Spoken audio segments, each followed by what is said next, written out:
Hello అందరికీ. నాకు తెలుసు మీరందరూ ఇక్కడ ఎందుకున్నారంటే of course title or cover photo చూసి అబ్బా డివైస్ కోర్స్ మనం స్టార్ట్ చేశాడు, మనం కూడా కొంచెం ఇంట్రెస్టింగ్గా చెప్తే వినేద్దాం అని ఉంటారు. ఇక్కడ ఏంటి అంటే మనం మెషిన్ లెర్నింగ్ గురించి డివైస్ టాపిక్స్ అప్లోడ్ చేసుకుందాం అండ్ అది ఈ విధంగా ఈ వీడియోతో మొదలు పెడతాం. ఫస్ట్ దాని గురించి అసలు అది ఏంటి అని తెలుసుకొని బేసిక్స్లోకి వెళ్ళిపోదాం. చలో మరి. సో నేను కూడా డైరెక్ట్గా మెడలోకి వెళ్ళిపోతా, స్కిప్ చేయకుండా ఎండ్ వరకు అయితే చూసాను వీడియో, సరేనా? మామూలుగా ఈ మెషిన్ లెర్నింగ్ కాన్సెప్ట్ ఎక్కడి నుంచి వచ్చింది అనేది చూసుకుంటే దాని మూల కారణం ఏఐ, ఆర్టిఫిషియల్ ఇంటెలిజెన్స్. మనం చాలా డివైసెస్ వాడుతూ ఉంటాం కదా, అందులో చాలా అంటే చాలా మటుకు ఈ ఏఐ అనే అల్గరిథంతో రన్ అవుతున్నాయి. అండ్ ఎప్పటి నుంచి అంటే చాలా రోజుల నుంచి డెవలపర్స్ దాని మీద వర్క్ చేస్తూనే ఉన్నారు. కానీ లాస్ట్ 5 to 10 ఇయర్స్లో అది యూసేజ్ అనేది చాలా విపరీతంగా ఉంది.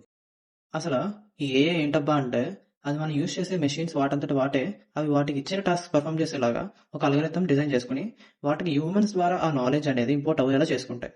అండ్ ఇవి ఎలాంటి టాస్క్ పర్ఫామ్ చేస్తాయి అంటే ప్రాబ్లమ్ సాల్వింగ్. అంటే మనకి ఒక ప్రాబ్లం ఇస్తే దాన్ని మనం ఎలా కంప్లీట్ చేయాలని ఆలోచిస్తామో అవి కూడా మనలాగే ఆలోచిస్తాయి.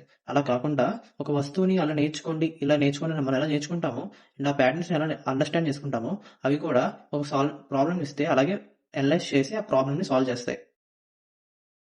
ఇప్పుడు ఈ మెషిన్ లెర్నింగ్ ఏంటబ్బా అంటే అదొక సబ్సెట్ ఆఫ్ ఏఐ. అంటే మన బాడీ అంతా ఏ అనుకుంటే అందులో మన లెగ్ అనేది ఒక సబ్సెట్. అదేం చేస్తుంది అంటే మనం ఇచ్చిన ప్యాటర్న్స్ని అనలైజ్ చేసుకొని అండ్ డేటాని అర్థం చేసుకొని వాటికి ఇచ్చే సిచ్యువేషన్స్ని ప్రెడిక్ట్ చేసేలా అల్గరిథం అనేది ప్రిపేర్ చేస్తుంది.